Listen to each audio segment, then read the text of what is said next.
ফ্যাসিস্টকে আমরা দেশ ছাড়া করেছি অন্য ফ্যাসিস্টকে জায়গা ছেড়ে দেওয়ার জন্য নয়। শেখ হাসিনার রাজনীতির কূটকৌশল ছিল সংখ্যালঘুদেরকে রাতের অন্ধকারে কান্নাগিনি হয়ে ছবল মারত, দিনের আলোতে ওঝা হয়ে ঝাড়তে আসতো। আসসালামু আলাইকুম দর্শক, দুইটি গুরুত্বপূর্ণ আলোচনা আপনাদের সাথে শেয়ার করব। এক হচ্ছে বৈষম্যবিরোধী ছাত্র আন্দোলনের অন্যতম সমন্বয়ক সার্জিস আলম একটি ভাষণ দিয়েছে। ইতিমধ্যে বিগত দিনগুলোতে কিন্তু একই কথা তেনারা বলছে, ছাত্র আন্দোলনের সমন্বয়করা, যে এক ফ্যাসিস্টকে বিদায় করেছি অন্যকে জায়গা দেবার জন্য না। শেখ হাসিনার আমলে যে চাঁদাবাজিগুলো হতো, যেভাবে দখল করতো, ঠিক একইভাবে এখনও পর্যন্ত কিন্তু কিছু লোকজন এভাবে দখল করছে। তো আরেকটি বক্তব্য মামুনুল হকের, তিনি বলছেন যে আওয়ামী লীগ রাতে কালনাগিনী, দিনের বেলা ওঝা, এমনভাবে বক্তব্য রেখেছে বা আওয়ামী লীগকে উদ্দেশ্য করে কি বলেছে, সম্পূর্ণ ভিডিও আপনাদের সামনে দেখাবো। চলুন প্রথমে আমরা দেখে আসি সার্জিস আলম কী বক্তব্য রেখেছে এই ফ্যাসিস্টের বিরুদ্ধে, যারা এখনও পর্যন্ত আওয়ামী লীগের মতো একইভাবে পরিচালনা করছে। বিশেষ করে তেনার বক্তব্যের মধ্যে বিএনপিকে একদমই রাজনীতিতে আসতে দেওয়া যাবে না, এমন কিছু কিন্তু ধারণা করা যায়। এক ফ্যাসিস্টকে আমরা দেশ ছাড়া করেছি অন্য ফ্যাসিস্টকে জায়গা ছেড়ে দেওয়ার জন্য নয়। কেউ যদি এখনো শয়নে স্বপ্নে স্মৃতিতে কিংবা ঘুমের মধ্যে চিন্তা করে আবারও ছাত্র জনতাকে ডমিনেট করে ফ্যাসিস্ট হয়ে উঠবে, তারা যেন ওই শেখ হাসিনাকে দেখে শিক্ষা নিয়ে নেয়। আমরা শুনতে পেয়েছি আপনাদের এই জায়গায় একটা বিশাল বিশেষণযুক্ত নাম রয়েছে, সেই নামটি হচ্ছে রনি। আপনারা নাকি তাকে বলেন কোয়ার্টার রনি। এসব রনিরা এরপর থেকে যেন টাঙ্গাইলের রাস্তাঘাটে থেকে শুরু করে কোন জায়গায় তাদের অস্তিত্ব প্রদর্শন না করতে পারে। রনি সহ এমন সন্ত্রাসী এবং যাদের যত দোষর রয়েছে সকল দোষরকে এই ছাত্র জনতা আইনের হাতে তুলে দিয়ে সারা জীবনের জন্য বিচারিক প্রক্রিয়ার মাধ্যমে তাদের যে জায়গা কেরানীগঞ্জ জেলখানা সেখানে পাঠিয়ে দিবেন।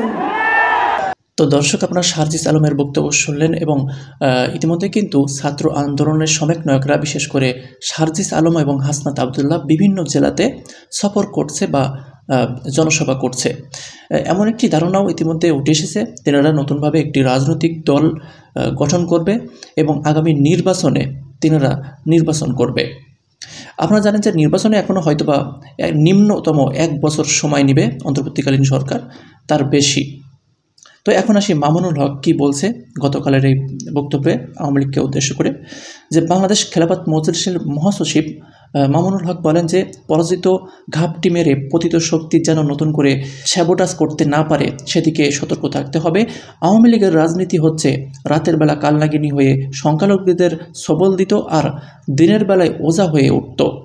আওয়ামী লীগ প্রতারণার মাধ্যমে রাজনীতি করেছে, এখন আওয়ামী লীগ নাই। আমরা জানি সাম্প্রদায়িক সম্প্রীতির ঐতিহ্য বাংলাদেশের গর্ব এবং বাংলাদেশের ইতিহাস। এই সম্প্রীতির বন্ধনকে আমাদের অটুট এবং অবিচল রাখতে হবে। আমরা দেখিয়েছি শেখ হাসিনার রাজনীতির কূটকৌশল ছিল সংখ্যালঘুদেরকে রাতের অন্ধকারে কান্নাগিনি হয়ে ছবল মারত, দিনের আলোতে ওঝা হয়ে ঝাড়তে আসতো। এটা ছিল শেখ হাসিনার কৌশল। এদেশের হিন্দুদের উপর নির্যাতন করত শেখ হাসিনার হেলমেট লীগ। এদেশের হিন্দুদের বাড়িঘর কেড়ে নিত শেখ হাসিনার হাতুড়ি লীগ। যখন তারা পালিয়ে গেল, একটা দেশের মিডিয়া তারা মায়াকান্না শুরু করলো, বলতে লাগলো বাংলাদেশে নাকি সংখ্যালঘু নির্যাতন হয়। মূলত শেখ হাসিনা পালিয়ে যাওয়ার পরে কিন্তু অনেক সংখ্যালঘুদের উপরে হামলা হয়েছে। সেটা করেছে বিশেষ করে ছাত্রলীগের নেতাকর্মীরা, হেলমেট লীগ, এমনভাবেই মামুনুল হক কিন্তু মন্তব্য করছে। তিনি আসন্ন দুর্গাপূজায় মুসলিমদের সহযোগিতায় আহ্বান জানিয়ে বলেন যে আমরা চাই না যে আর কোনো সংখ্যালঘুদের উপরে কেউ নির্যাতন করুক। এখন আলেম সমাজ সংখ্যালঘুদের নিরাপত্তার মাধ্যমে দিয়ে নতুন বাংলাদেশ করবে। বিশেষ করে খেলাফত মজলিস, তিনি একটা রাজনৈতিক দল, হয়তোবা তিনারা জামাত ইসলাম, চরমোনাই অনেকেই ঐক্যবদ্ধভাবে রাজনীতি করবে বা একটি ঐক্য গড়ে তুলবে। গতকাল বৃহস্পতিবার সকালে মাদারীপুর ঈদগাহ মাঠে আয়োজিত মহাসমাবেশে এই সব বলেন মামুনুল হক। তিনি আরও বলেন যে 5 আগস্টের পর জালিম ফ্যাসিস্টবাদী শেখ হাসিনা বাংলার জমিনে 1 ইঞ্চি মাটি আশ্রয়ের জন্য খুঁজে পায়নি। তিনি তার পরম বন্ধু নরেন্দ্র মোদীর কাছে আশ্রয় নিয়েছে। মামুনুল হক এই সময় ভারতের সরকারকে সমালোচনা করে বলেন যে 15 বছর আপনারা বাংলাদেশের মানুষের অধিকার নিয়ে 1 চুল পরিমাণ চিন্তা করেননি। এদেশের মানুষের ভোটের অধিকার কেড়ে নিয়েছেন। এদেশের বুকের ওপর দিয়ে বিনা মূল্যে ট্রানজিট গ্রহণ করেছেন। বাংলাদেশের প্রতিটি নদীর মুখের অভিন্ন বাঁধ তৈরি করেছেন। শুকনা মৌসুমে মরুভূমি আর বর্ষা মৌসুমে বানের পানি দিয়ে ভাসিয়ে দিয়েছেন। তিনি আরও বলেন যে আপনাদের কেনা গোলাম শেখ হাসিনার মাধ্যমে বাংলাদেশ ভারতের অঙ্গরাজ্য পরিণত করার চেষ্টা করেছেন। এখন বলবো, শুভ বুদ্ধির উদয় হোক, দৃষ্টিভঙ্গি পাল্টান, বাংলাদেশের সঙ্গে সমতার ভিত্তিতে বন্ধুত্বের হাত বাড়িয়ে দেবেন। আমাদের পক্ষ থেকে সমতার ভিত্তিতে সদাচরণ পাবেন। আবার যদি আমাদের অভ্যন্তরীণ বিষয় নাক গলান চেষ্টা করেন তাহলে সেই নাক আমরা কেটে দিব। এমনভাবেই কঠিন হুঁশিয়ারি দিয়েছে ভারতের প্রধানমন্ত্রীকে বা ভারতকে।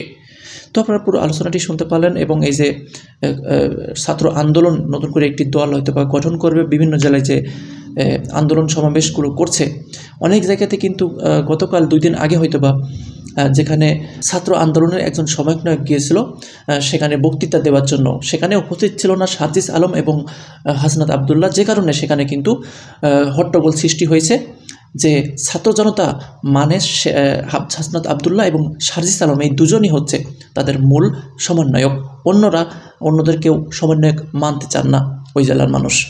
তো এভাবেই চলছে। আপনাদের কি মন্তব্য, আপনাদের মূল্যবান মন্তব্য কমেন্টসে লিখবেন। সবাই ভালো থাকবেন। আল্লাহ হাফেজ।